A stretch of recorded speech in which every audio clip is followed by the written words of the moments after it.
This fat guy is Average Man. When he saw robbers robbing a bank, he immediately ran to the corner to transform. Average Man's power is to absorb the abilities of superheroes from comics. If he touches Iron Man, he can become Iron Man. Back at the bank in the comic, the robbers opened fire at him. Crazily, but Average Man was unharmed. Another robber tried to escape. Average Man absorbed Plastic Man's powers. He stretched his leg out the door. His foot turned into a cage and trapped the robber. This is a superhero created by the comic book store owner. Based on his own image, he has drawn more than 300 issues of the comic, but dared not publish it for a long time because he was afraid of being laughed at. Bart thought the comic book store owner's comic was really great. Inspired by this, the comic book guy decided to publish his comic. All the kids in Springfield loved the Average Man comic. The Average Man comic became very popular. Comic book stores around the world started selling the Average Man comic. Even astronauts in space would read this comic. After the comic became a huge hit, people from a film company came to the comic book guy to discuss a collaboration they wanted to turn Average Man into a blockbuster movie. The comic book guy didn't want money or women, but he demanded to personally choose the actor. Finally, they held an audition for Average Man at the comic book store. The celebrity clown Krusty also came here to audition, but the comic book guy didn't like him. He thought Average Man had to be played by a fat nerdy loser. Just then Homer showed up. The comic book store owner took one look at the loser, Homer, and thought he was the perfect choice for Average Man, but a new problem arose. Homer was too fat to fit into the Average Man suit at all. The company found a fitness trainer for Homer. In just 1 month, Homer lost 100 pounds. And sexy. Heroic. Sexy.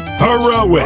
And sexy. Heroic. The director was very satisfied, but the fitness trainer told Homer that he had to maintain his figure on his own and then left. As soon as the trainer left, Homer started binge eating, which made him fat again. Homer went to the convenience store owner and asked him how to lose weight. The owner took out a bottle of 1961 milk and gave it to Homer, telling him to drink it at home. Oh boy. Clean up in aisles 3, 2, 1.